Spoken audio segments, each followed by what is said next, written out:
तो दोस्तों, आज हम जानते हैं कि महाकुंभ का मेला क्यों मनाया जाता है।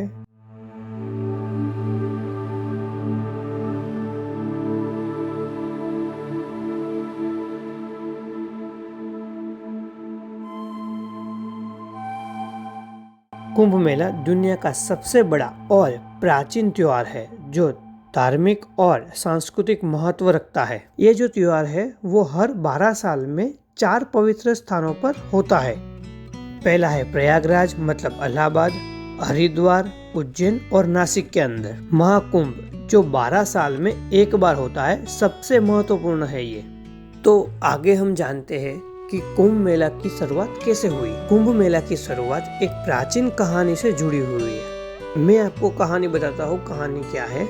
समुद्र मंथन की गाथा है ये। जब देवता और असुर अमृत को पाने के लिए समुद्र मंथन कर रहे थे तो अमृत का कुंभ निकल के आया।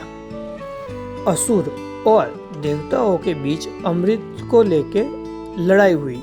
इस लड़ाई के दौरान अमृत के कुछ जो बूंदे हैं वो 4 जगह पे पड़ी। उस जगह का नाम है प्रयागराज, हरिद्वार, उज्जैन और नासिक। इसीलिए ये 4 जगह को पवित्र मानी गई और यहाँ स्नान करने से पाप मिट जाते हैं और मोक्ष मिलता है।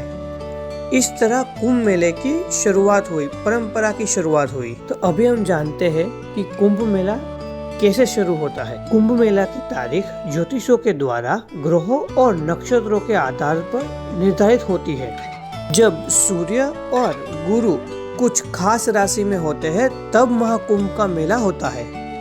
और ऐसी राशि जो है वो 4 साल में एक बार ही आती है। मेले की शुरुआत एक बड़े शाही स्नान से होती है। हरिद्वार में गंगा, प्रयागराज में त्रिवेणी संगम, नासिक में गोदावरी और उज्जैन में शिप्रा नदी में स्नान किया जाता है। मेले का सबसे बड़ा आकर्षण होता है अखाड़े। अखाड़े संत महात्मा के समूह होते हैं। ये लोग अपने धार्मिक झंडे के साथ स्नान करते हैं और धार्मिक शोभा यात्रा निकालते हैं। महाकुंभ के दौरान यज्ञ, प्रवचन और धार्मिक चर्चा होती है। ये लोगों के आत्मिक सुधार के लिए होता है। अभी हम जानते हैं कि महाकुंभ मेले की विशेष बातों के बारे में। पहला है शाही स्नान।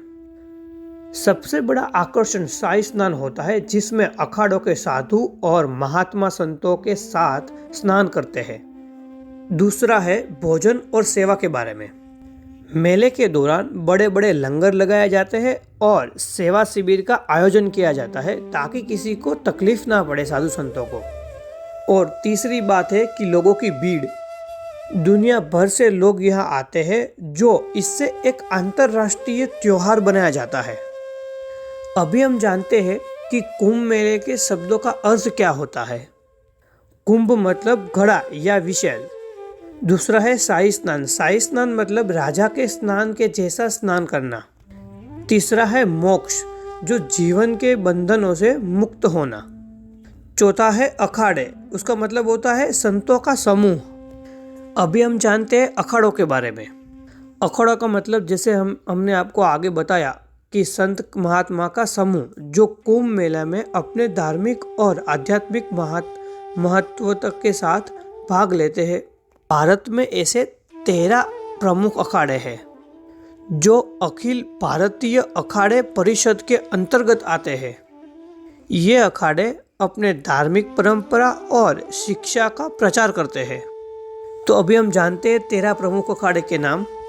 पहला है जूना अखाड़ा, दूसरा है निरंजनी अखाड़ा, तीसरा है महानिर्वाणी अखाड़ा, चौथा है अटल अखाड़ा, पांचवा है आवाहन अखाड़ा, छठा है अग्नि अखाड़ा, सातवां है आनंद अखाड़ा, आठवां है निर्मोही अखाड़ा, नौवां है दिगंबर अनि अखाड़ा, 10वां है निर्वाणी अखाड़ा, 11वां है बाबा उदासीन अखाड़ा, 12वां है नया उदासीन अखाड़ा और 13वां है निर्मल अखाड़ा।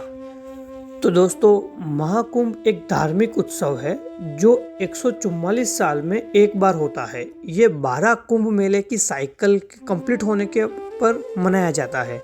तो इसीलिए 2025 में महाकुंभ मनाया गया है। महाकुंभ मेले की डेट और लोकेशन की बात करें तो इस साल महाकुंभ का आयोजन हो रहा है 13 जनवरी से 26 फरवरी 2025 तक प्रयागराज के त्रिवेणी संगम पर। यह वही पवित्र स्थल है जहां गंगा, यमुना और सरस्वती नदियां का संगम होता है, मतलब कि त्रिवेणी संगम। यहाँ पे प्रमुख स्नान एक स्पेसिफिक डेट को किया जाता है। मैं आपको डेट बताता हूँ। 13 जनवरी जिसको पुष्प पूर्णिमा बोलते हैं, 14 जनवरी जिसको मकर संक्रांति बोलते हैं, 29 जनवरी मौनी अमावस्या जिसको बोलते हैं, 3 फरवरी वसंत पंचमी जो आ रही है, 12 फरवरी मेघ पूर्णिमा जिसको बोलते हैं, 26 फरवरी महाशिवरात्रि जब आती है। ये तिथियां सबसे महत्वपूर्ण होती है क्योंकि इन दिनों स्नान से पापों का नाश होता है और मोक्ष प्राप्ति होती है। अगर हम फैसिलिटी और मैनेजमेंट की बात करें तो महाकुंभ 2025 में क्रॉस ऑफ डिवोटीज एक्सपेक्टेड है, मीन्स देश विदेश से लोग आए हुए हैं। तो हेल्थ सर्विस की बात करें तो 460 डॉक्टर अवेलेबल है और 700 प्लस फार्मा मेडिकल स्टाफ की तैनात की गई है। और स्वच्छता की बात करें तो 1.5 लाख टॉयलेट इंस्टॉल किए गए हैं और QR कोड बेस्ड मॉनिटरिंग का यूज हो रहा है। अगर सिक्योरिटी की बात करें तो एडवांस CCTV और ड्रोन की मदद से हर जोन पर मॉनिटरिंग किया जा रहा है। और एकोमोडेशन की बात करें तो टेम्पररी टेंट और धार्मिक धर्मशाला बनाए गए हैं। तो दोस्तों, ये था महाकुंभ मेले का एक छोटा सा ओवरव्यू। अगर आपको भी ये अनुभव लेना है तो प्रयागराज जरूर जाइए और इसका एक्सपीरियंस करें क्योंकि ये 144 वर्षों के बाद आता है। मैंने तो इसका एक्सपीरियंस कर लिया है, तो आप भी उनका एक्सपीरियंस करिए। और अगर ये वीडियो पसंद आया हो तो लाइक कीजिए, शेयर कीजिए और चैनल को सब्सक्राइब करना मत भूलिएगा। जय गंगा मैया, जय हिंद, वंदे मातरम।